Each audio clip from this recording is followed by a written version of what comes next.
When an organization starts its core statement right out the gate with a philanthropic mission, well, you immediately know the driver isn't profit, right? Exactly. So today we're diving into the top schools of founding statement. We want to decode that essential why behind it all, but only using the text they've actually provided right here. Right, and that first line, currently run as a philanthropic endeavor, funded by its founders. That's more than just how they get money. It's a governance statement, really. How so? Well, it means they're solving for mission risk first, not market risk. They don't have external investors demanding financial returns. Ah, I see. So that non-traditional funding, it completely shifts the focus. It gives them operational freedom. It signals their main success metric has to be social impact. Okay, that freedom. It's got to serve a pretty big purpose, though, to justify that kind of, well, founder investment. And it does. According to this, they link it straight to their ultimate goal, to democratize access to high-quality education. Democratize access. Okay, Oh. but what's the end game there? What impact are they actually aiming for with that access? The text is very specific. It's about empowering learners worldwide to, and these are the key words, break cycles of poverty and unlock their full potential. Wow. Okay.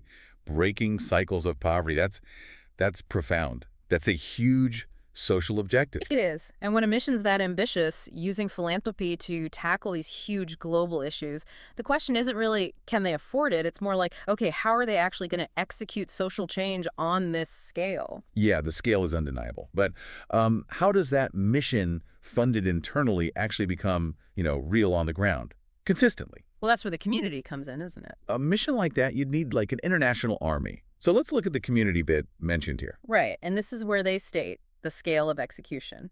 It mentions a vibrant global community, and they give numbers. Over 4,300 ambassadors across 151 countries. 151 countries. That's Yeah. massive reach. It is. And the text says they're all passionate about sharing the possibilities of this learning revolution.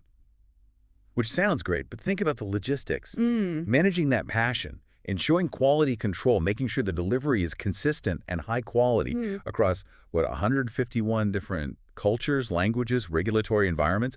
That's the challenge implied right there. That's a really critical point. Consistency depends not just on the founder's money, but on those thousands of people delivering uniformly everywhere. Yeah. Okay.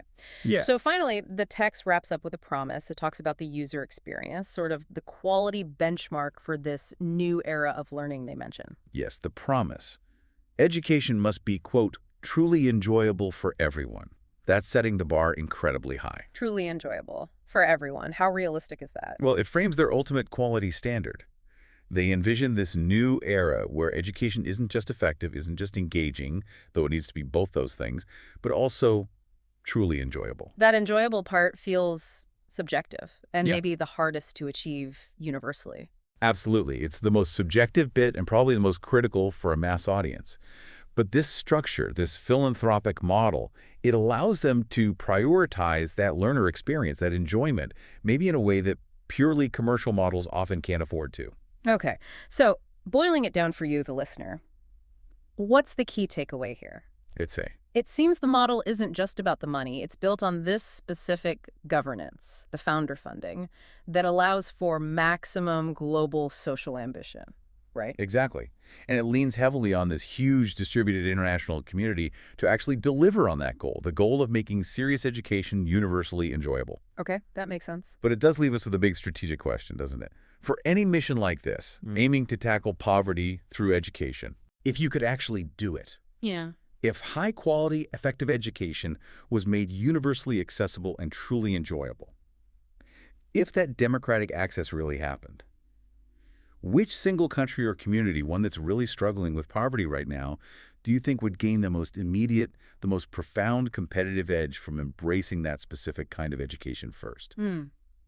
That's definitely something to think about, a real test for whether this kind of revolution can deliver on its promise. Fascinating stuff. Indeed. Thanks for exploring this founding statement with us today.